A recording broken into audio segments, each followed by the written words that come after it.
Salut et bienvenue dans un nouvel épisode de Arnaud te parle de fringues. Bon, en fait ce titre est resté, je le trouve pas mal. Mets-moi dans les commentaires si tu aimes ce titre et si tu ne l'aimes pas, donne une alternative. Cette semaine, j'ai envie de parler d'un grand classique et le grand classique, je le porte, il est sur mes épaules, c'est la veste de travail pour hommes. Ce sujet il est venu récemment dans une des vidéos que j'avais faites et j'ai eu une question à propos de la veste que je portais. On m'a demandé tiens cette veste elle est sympa, enfin d'où elle vient, où est-ce que tu l'as achetée, et je me suis dit tiens c'est peut-être intéressant d'en parler parce que c'est un sujet historique et c'est un sujet qui revient pas mal ces derniers temps. Pour entrer tout de suite dans le vif du sujet, cette veste c'est en fait une veste de charpentier. Elle date de la fin du 19e siècle. Donc cette veste elle est portée par les compagnons de devoir, elle est portée par les tailleurs de pierre, elle est portée par un peu tout le monde, par tous les ouvriers et aujourd'hui par les bobos. Donc le petit nom de cette veste c'est le coltin, C-O-L-T-I-N. Normalement elle se porte avec un pantalon qui s'appelle le largeau, qui est un peu large au niveau des cuisses et resserré au niveau de la cheville. Elle se porte aussi avec un gilet. Pourquoi cette veste est une référence depuis plus d'un siècle dans le domaine des vestes de travail? Cette veste c'est une référence parce qu'en fait elle est simple. Cette simplicité c'est vraiment ce qui fait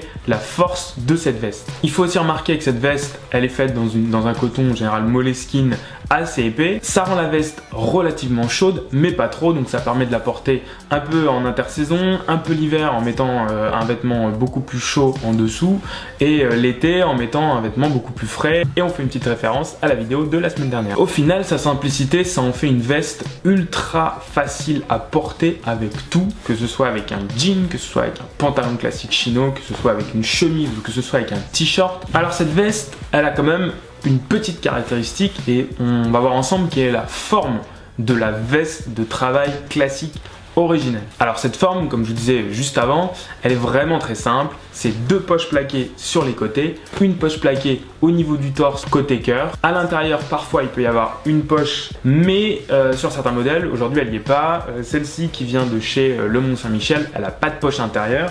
Par contre, sur une autre veste, une veste de chez Agnès B, c'est pas une marque historique en termes de veste de travail, quoique Agnès B fait du vêtement workwear depuis très longtemps. Il y a une poche intérieure ici, et sur celle-ci, une veste que j'ai chinée chez Emmaüs, il y a aussi une poche intérieure. Il y a 5 boutons sur le devant avec un boutonnage classique avec des boutonnières, et au niveau des poignets c'est pareil, bouton classique avec boutonnière. Le col c'est un col chevalière, on l'appelle comme ça. En fait c'est comme un col de chemise. La veste elle n'est pas doublée, il n'y a rien à l'intérieur, il n'y a pas de doublure. L'étiquette de la marque quant à elle parfois peut être apposée ici, je pense notamment à la marque Lafon qui met son étiquette ici maintenant, avant elle la mettait pas forcément. Il peut y avoir une étiquette à l'intérieur comme ici, il y a une étiquette au niveau du dos chez Vetra, enfin voilà, c'est pas vraiment réglementé. Je vous parlais depuis tout à l'heure de la Moleskine, donc la Moleskine c'est le tissu qui compose cette veste. Moleskine ça vient de l'anglais moleskin, mole en anglais ça veut dire taupe. Et skin ça veut dire peau, donc en fait ça veut dire peau de taupe. Apparemment, j'ai jamais touché de taupe, mais apparemment c'est le toucher de la peau de taupe. Écoutez, si quelqu'un a touché une taupe un jour dans sa vie, qu'il nous le dise dans les commentaires et qu'il nous dise si ça ressemble à de la Moleskine. C'est un tissu qui est très cartonné au départ, je vais vous expliquer juste après pourquoi. Le tissu évolue pas mal au fur et à mesure des ports, il devient de plus en plus souple, de plus en plus agréable, et c'est ça qui est génial en fait. C'est un peu comme un sac Filson par exemple. C'est des sacs qui sont vraiment très robustes, le cuir est vraiment très rigide au départ, le canvas aussi, et au fur et à mesure du temps, tout ça, ça se fait, ça se polit, ça se travaille, ça s'assouplit, et en fait, on sait que c'est nous qui avons fait ce vêtement, c'est nous qui l'avons transformé au fur et à mesure des mois, au fur et à mesure des années, et c'est ce que je trouve génial. La Moleskine utilisée pour faire des vestes de travail, en général c'est un tissu qui fait entre 300 et 500 grammes par mètre carré, donc c'est l'unité de mesure dans le domaine du tissu. Pour vous donner un ordre d'idée, le tissu d'une chemise fait environ 100 grammes par mètre carré,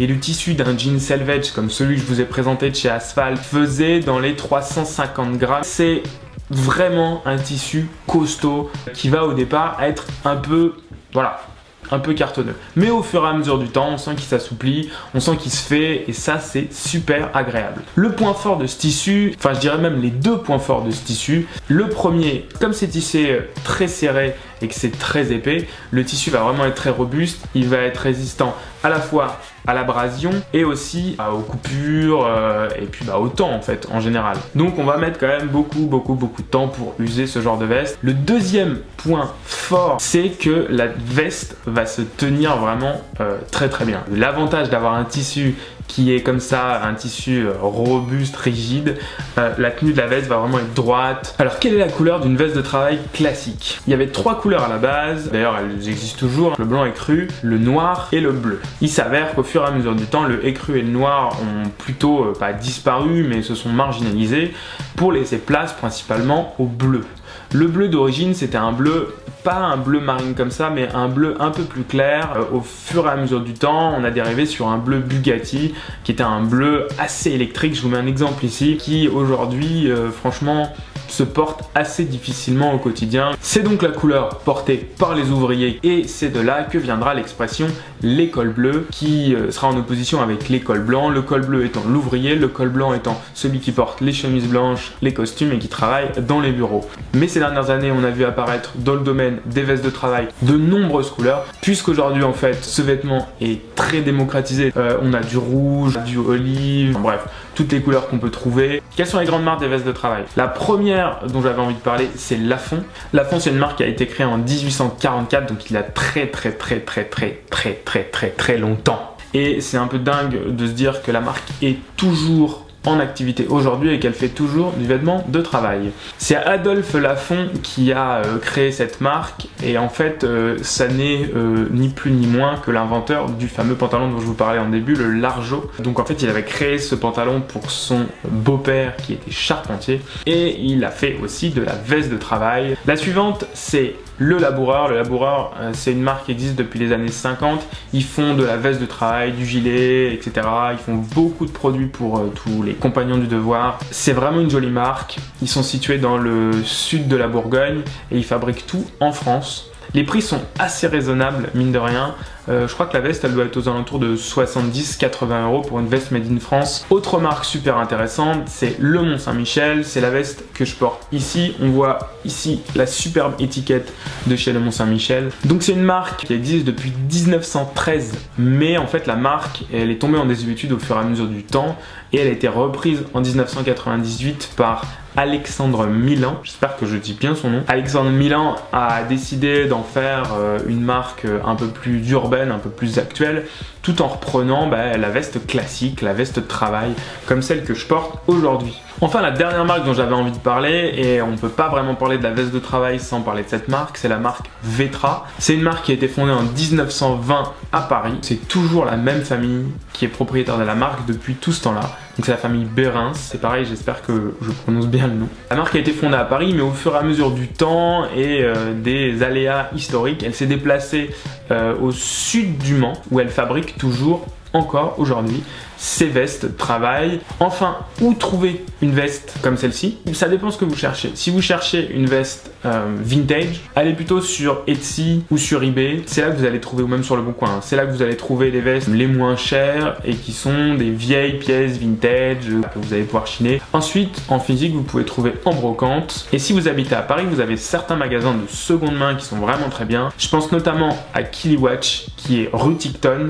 Vous pouvez trouver au fond du magasin des pièces de chez Le Mont Saint-Michel qui sont vraiment magnifiques, qui sont patinées, enfin c'est vraiment superbe. Il y a aussi Épisode qui est aussi rue Ticton, il y a Son et Image qui est pas loin, boulevard Sébastopol. Pour ma part, j'ai trouvé cette veste là chez Emmaüs. Donc ça c'est la veste que je portais sur la vidéo dont je vous parlais au début de l'article. Alors chez Emmaüs, comme d'habitude, c'est un peu compliqué parce qu'on va souvent retrouver des pièces qui sont des pièces plus récentes, des années 80, 70, 60. Et là, à ce moment-là, en fait, on a le fameux bleu Bugatti qui est pas très joli à porter au quotidien. Restez attentifs, allez traîner de temps en temps là-bas si c'est une pièce qui vous intéresse. Et puis pourquoi pas demander sur place. Voilà, essayez de vous faire un pote sur place qui peut vous rencarder sur une pièce qui est arrivée et vous appeler. Pour les adeptes du DIY, vous pouvez acheter n'importe quelle veste de n'importe quelle couleur et si ça vous tente, vous pouvez la teindre de toutes les couleurs que vous voulez.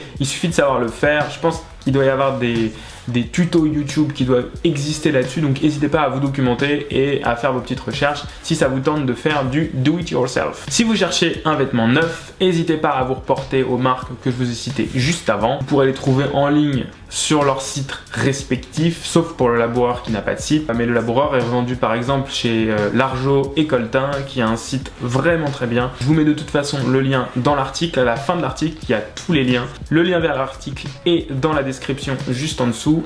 Et si vous connaissez une marque que j'ai pas citée dans cette vidéo, n'hésitez pas à me la donner dans les commentaires, ça me permettra de la rajouter dans l'article. Voilà, c'est la fin de la vidéo, n'hésitez pas à vous abonner à la chaîne et à poser un petit like, c'est super important. Je vous retrouve la semaine prochaine pour une nouvelle vidéo. Et puis si vous avez des sujets que vous avez envie que j'aborde, hop, mettez-les dans les commentaires. Je vous souhaite une excellente journée, une bonne semaine, un bon week-end, ciao! Donc là, je suis en train de te regarder, en train de cliquer sur l'une des 2 dernières vidéos. Ça, c'est ouf quand même. Et je te regarde aussi t'abonner. Ah, c'est dingue. C'est vraiment dingue.